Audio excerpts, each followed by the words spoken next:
اعوذ باللہ من الشیطان الرجیم بسم اللہ الرحمن الرحیم۔ اقرا آیات نمبر 83 تا 88 میں بنی اسرائیل کو یاد دلایا گیا کہ انہوں نے اللہ سے کیے گئے اپنے عہد توڑ ڈالے، نہ صرف یہ کہ اپنے ہی بھائیوں کو قتل کرتے رہے بلکہ اپنے انبیاء تک کو قتل کر دیا۔ یہود کا کہنا کہ ان کے دلوں پر غلاف چڑھے ہوئے ہیں اس لیے ایمان نہیں لاتے۔ اعوذ باللہ من الشیطان الرجیم۔ وَإِذْ أَخَذْنَا مِيثَاقَ بَنِي إِسْرَائِيلَ لَا تَعْبُدُونَ إِلَّا اللَّهَ وَبِالْوَالِدَيْنِ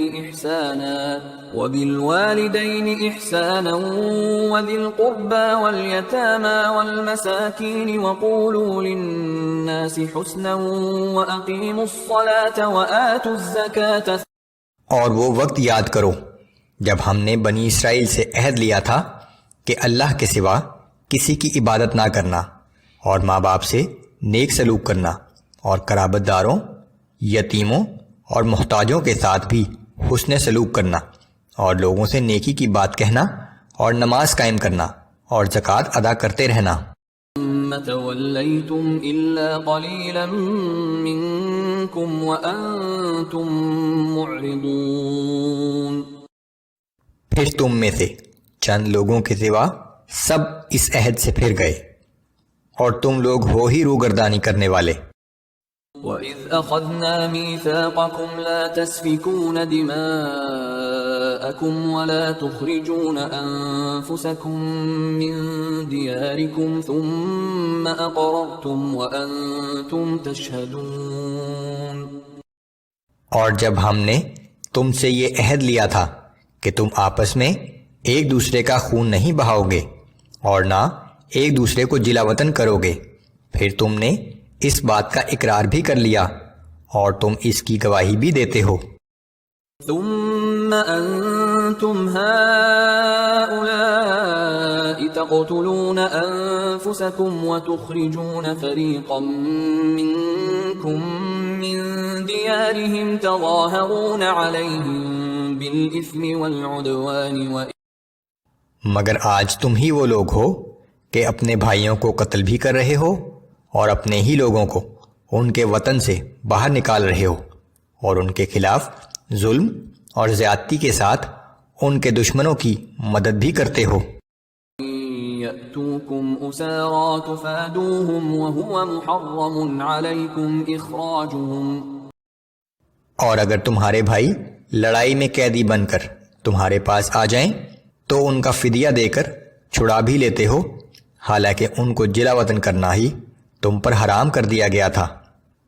اگر تمہیں ہمارے احکام کا اتنا ہی خیال ہے تو تمہیں چاہیے تھا کہ انہیں جلا وطن ہی نہ کرتے، تاکہ نہ لڑائی کی نوبت آتی اور نہ فدیہ دینے کی۔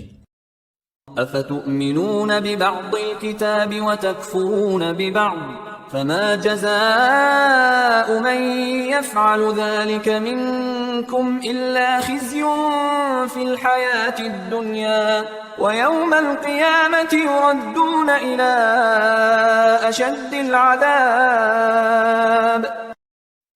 کیا تم کتاب کے ایک حصے پر ایمان رکھتے ہو اور دوسرے کا انکار کرتے ہو؟ پس تم میں سے جو شخص بھی ایسا کرے گا اس کی سزا اس کے سوا اور کیا ہو سکتی ہے کہ دنیا کی زندگی میں ذلیل و خوار ہو اور قیامت کے دن شدید ترین عذاب میں ڈال دیا جائے۔ اللہ بغافل عما تعملون۔ اور یاد رکھو کہ جو کچھ تم کر رہے ہو اللہ اس سے بے خبر نہیں ہے۔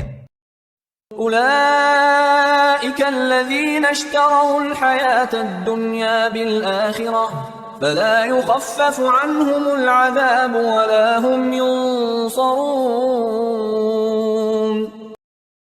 یہی وہ لوگ ہیں جنہوں نے آخرت کے بدلے میں دنیا کی زندگی خرید لی ہے، پس نہ ان پر سے عذاب میں کمی کی جائے گی اور نہ ہی ان کو مدد مل سکے گی۔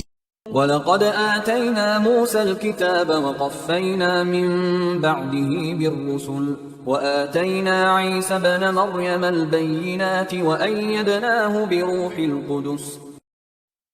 اور بے شک ہم نے موسیٰ علیہ السلام کو کتاب یعنی تورات عطا کی، اور ان کے بعد ہم نے پے در پے بہت سے رسول بھیجے، اور ہم نے مریم کے بیٹے عیسیٰ علیہ السلام کو واضح معجزات عطا کیے، اور ہم نے روح القدس یعنی جبرائیل کے ذریعے ان کی مدد کی۔